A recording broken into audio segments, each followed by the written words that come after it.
لا إله إلا الله محمد رسول الله لا إله إلا الله محمد رسول الله. کئی لوگوں کو دیکھا کہ بیمار ہوتے ہیں، کبھی ہسپتال کا چکر، کبھی ڈاکٹر کے پیچھے. تو نبی علیہ الصلوۃ والسلام نے ایک حدیث پاک میں فرمایا، اس حدیث کو مسند احمد نے روایت کیا اور طبرانی نے روایت کیا کہ جو شخص فجر کے بعد 3 مرتبہ یہ دعا پڑھ لے، اللہ 4 مرضوں سے اس کو نجات عطا فرما دیتے ہیں. امید ہے کہ مستورات توجہ سے یہ بات سنیں گی اور اس کی اہمیت کو ذرا سمجھیں گی کہ جو شخص فجر کے بعد 3 مرتبہ یہ آیت پڑھ لے تو اللہ تعالیٰ اس کو 4 بڑے بڑے مرضوں سے بچائیں گے. نمبر 1، پاگل پن. اگر کوئی آدمی مینٹلی ان بیلنسڈ ہو، ریٹارڈڈ ہو،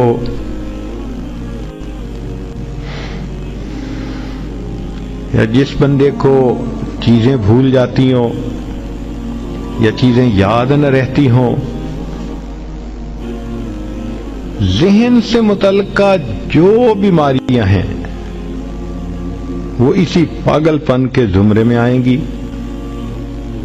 یا کسی کو مرگی کی بیماری ہوتی ہے، وہ بھی اسی زمرے میں آئے گی. تو پہلی بیماری جو اللہ تعالیٰ دور کرتے ہیں وہ ہے پاگل پن، اور دوسری بیماری کوڑ پن. کوڑ پن کہتے ہیں چہرہ بدصورت ہو جانا. یہ بھی ہو سکتا ہے کہ برس کی بیماری ہو جائے، جیسے بعض عورتوں کو جلد بالکل سفید ہو جاتی ہے اور عجیب بدنما چہرہ ہو جاتا ہے، یا کئی مرتبہ جسم پہ تل اتنے نکل آتے ہیں، دانے اتنے نکل آتے ہیں کہ چہرہ بدنما ہو جاتا ہے، یا چہرے پر داغ پڑ جاتے ہیں کالے رنگ کے. تو چہرے پہ داغ پڑیں، چہرے پہ دانے بنیں، یا چہرے پہ برس کے نشان پڑیں، کوئی بھی چیز ہوگی وہ اسی کوڑ پن کے زمرے میں شامل ہوگی جس سے کہ چہرہ انسان کا بدصورت ہوتا ہو. یہ بیماری بھی اللہ دور فرما دیں گے. اب جن بیچاریوں کو بیوٹی پارلر پہ جانے کا شوق رہتا ہے اور اپنے فیس پہ پتہ نہیں کیا کیا پروسیس وہ کرواتی ہیں، تو ان کو تو چاہیے کہ وہ اس آیت کو یا اس فکرے کو بار بار پڑھیں تاکہ اللہ تعالیٰ ان کے چہروں کی خوبصورتی دیر تک سلامت رکھیں. اور تیسری چیز ہے اندھا پن. اندھے پن سے مراد یہ کہ آنکھوں کی بینائی ہی چلی گئی، یا آنکھوں میں موتیا بند آ گیا، یا آنکھوں پہ اینک لگانی پڑ گئی. یہ سب ایک ہی بیماری کی تفصیلات ہیں. تو جن کی نظر کمزور وہ بھی پڑھ سکتی ہیں، یا جن کو لینز لگانے پڑتے ہیں، کنٹیکٹ لینز سے ہی یا کوئی اور، اس مصیبت سے بھی جان چھوٹ گئی. اور جن کی بینائی چلی گئی اللہ ان کے لیے بھی آسانیاں فرما دیتے ہیں. تو پاگل پن کی بیماری ختم، کوڑ پن کی بیماری ختم، اندھے پن کی بیماری ختم، اور چوتھا فرمایا فالج کی بیماری ختم.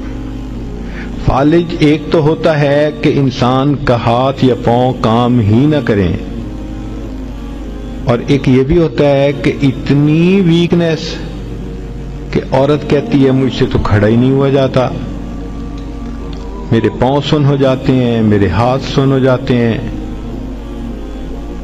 یہ ساری چیزیں کمزوری اور فالج کی ابتدائی سٹیجز ہیں. تو یہ سب چیزیں ٹھیک ہو جاتی ہیں. اب بتائیں کہ اتنی بڑی بڑی بیماریوں سے جس بندے کو بچنے کی خوشخبری مل رہی ہو تو وہ تو پھر اس عمل کو کیے بغیر رہ ہی نہیں سکتا. اور یہ عمل دیکھو چھوٹا کتنا ہے، وہ جو فکرہ فرمایا حدیث میں وہ ہے سبحان اللہ العظیم و بحمدہ ولا حول ولا قوت الا باللہ. اتنا سا فکرہ پڑھنے پر اللہ چہرہ بھی پر نور بنا دیتے ہیں، میموری بھی تیز کر دیتے ہیں، اللہ تعالیٰ بینائی بھی تیز کر دیتے ہیں، اور اللہ تعالیٰ جسم میں طاقت بھی بھر دیتے ہیں. لا إله إلا الله محمد رسول الله لا إله إلا الله محمد رسول الله